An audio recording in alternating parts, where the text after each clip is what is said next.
I have a business trip next weekend, so please take care of things at home and look after Mom. What? Again? It's one thing on weekdays, but not having any weekends off is tough. You understand it's hard, right? Even if you say that, it's work, so there's nothing I can do. Well, that's true, but... Then why don't you take over my work?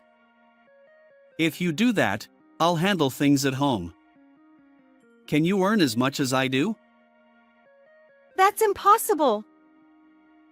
See? If that's the case, stop complaining and help me out. This conversation took place before the problem arose. Looking back, it's absurd that he's constantly on business trips, even on weekends. This situation was caused by my husband's selfish behavior. We, as a couple, live with my mother-in-law. We started living together a few years ago. She suffers from dementia. Currently, her symptoms are mild, but she requires care. Initially, we thought her forgetfulness was just a minor issue, but her cognitive abilities declined. She became a bit irritable, and after a hospital visit, she was diagnosed with dementia. Meanwhile, my father-in-law, who had been dealing with chronic illness, passed away. Since then, my mother-in-law's health deteriorated further, and she started isolating herself in her room. After discussions among relatives, it was decided that my husband, as the eldest son, would take care of my mother-in-law. When I married my husband, I was mentally prepared for such a situation someday. Before developing dementia, my mother-in-law was cheerful and energetic. She gave birth to my husband when she was quite young, so she's significantly younger than my own parents. Although she was strict with my husband when he was young, our relationship was good. She was always kind to me and stood by my side. I admired and loved her deeply. Whenever my husband and I had an argument, I'd immediately report it to my mother-in-law, and she'd scold him on my behalf. His bewildered expression during those moments was quite amusing. I believe my relationship with my mother-in-law was quite harmonious. However, as I mentioned earlier, her health declined after my father-in-law's passing, and she became less active. Consequently, my husband's attitude gradually changed. Perhaps he was getting back at her for past strictness. He started acting arrogantly.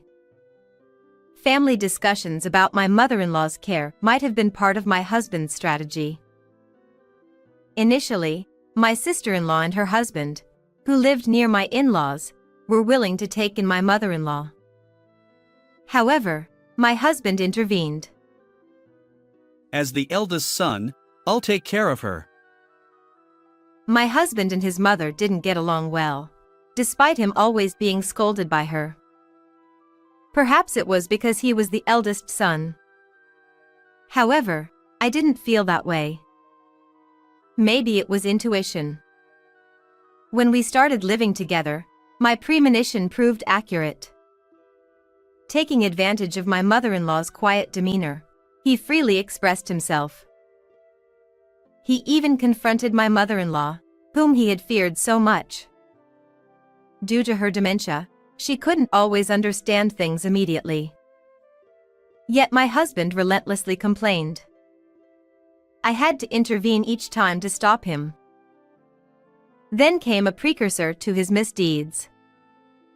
After a 3-day business trip, my husband returned home.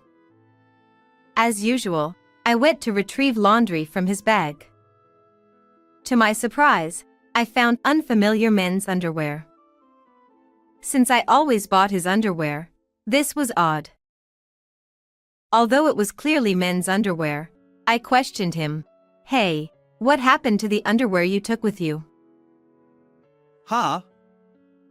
Underwear? Never seen this type before. Did you buy it yourself?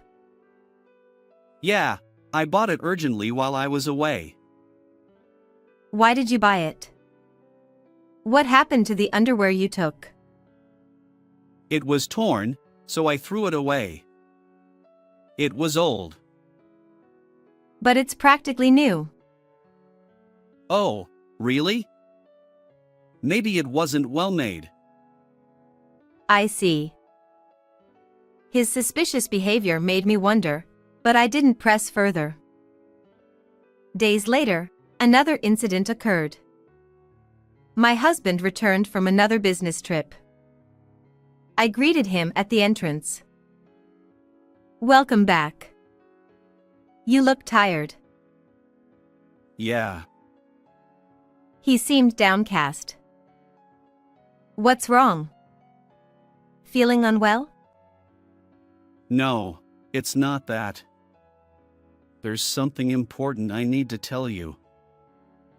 He looked resolute. My mother-in-law was already asleep. I sat in the living room, ready to listen. Then he uttered words that left me stunned. I want a divorce. His sudden request left me speechless. I apologize for surprising you. Please consider divorcing me. Why? What's going on? Honestly, I've fallen in love with someone else. We've been having an affair. I'm sorry. The underwear incident suddenly made sense. But there was more. You've been deceiving me all this time. You're despicable. I deserve that. And there's something else. I don't know how to say it, but I got someone pregnant. What? Pregnant? I couldn't help but raise my voice. I never expected things to turn out like this. Yesterday, I heard about the pregnancy for the first time, and it seems she's already 6 months pregnant. I still can't fully grasp it. But there's no choice. I have to be the child's father. So please, divorce me. Fine. I'll grant the divorce. After hearing this, I can't imagine us continuing as a married couple. I'm sorry. Thank you. Make sure you talk to your mother-in-law about this too, I said. Upon hearing that, my husband fell silent. Why are you suddenly so quiet? I asked. He hesitantly replied. It's about my mother. Can you take care of her? What? Do you even realize what you're saying? I know I'm being selfish. But she can't handle childcare and caregiving. You understand, right? You think you can ask for a divorce after all this? I retorted. Is that not allowed? It's only natural. If you want a divorce, be prepared to accept everything. Understood. I'll figure something out. With that, my husband retreated to his room. Even I, on that day, didn't want to think about anything. I took a bath and went to bed. The next morning, I woke up feeling strange. The room seemed tidier, with fewer belongings. Suspicious, I went to my husband's room. He was gone, and his things had disappeared. Oh my God. I sat there, stunned. On the bed lay a completed divorce form, accompanied by a note that simply said, "I'm sorry." And my caregiving dependent mother-in-law was left behind. As I contemplated our next steps, my hatred grew. There's no forgiveness. I resolved to take revenge. I acted swiftly. I hired a private investigator to gather evidence of my husband's affair. Since we hadn't filed for divorce yet, we were technically still married. Apparently, my husband hadn't considered that. I quickly located him, predictably, at his affair partner's house. The evidence piled up within half of the investigation period, and I was ready. First, I explained everything to my mother-in-law. Despite my doubts, she understood clearly, as if she'd returned to her former self. The affair partner worked at the same company as my husband. My mother-in-law insisted on sending the evidence to his workplace. She said, "This completes the first revenge." A few days later, my husband contacted me. "Oh, what is it?" I responded calmly. He ranted over the phone. It's crazy of you to collect evidence of an affair and to send it to the company. "You're mistaken. I didn't send anything." Then who did? You're the only one. "Just me? Don't think this will end here. Abandoned mother by you, did it?" And I hung up. Despite the persistent phone calls, I ignored them. Then my mother-in-law arrived. "Now, it's time for the next counterattack." She returned to her room and seemed to be making a call. A few hours later, the intercom buzzed. A woman appeared on the screen. I recognized her immediately. It was my husband's affair partner. Her face matched the one I'd seen in photos. Astonishingly, my mother-in-law had called her and invited her over. I retreated to my room, leaving my mother-in-law to handle the affair partner. My room was far from the living room, so I waited until the affair partner left before asking my mother-in-law about the conversation. It seemed the affair partner was unaware of my mother-in-law's situation.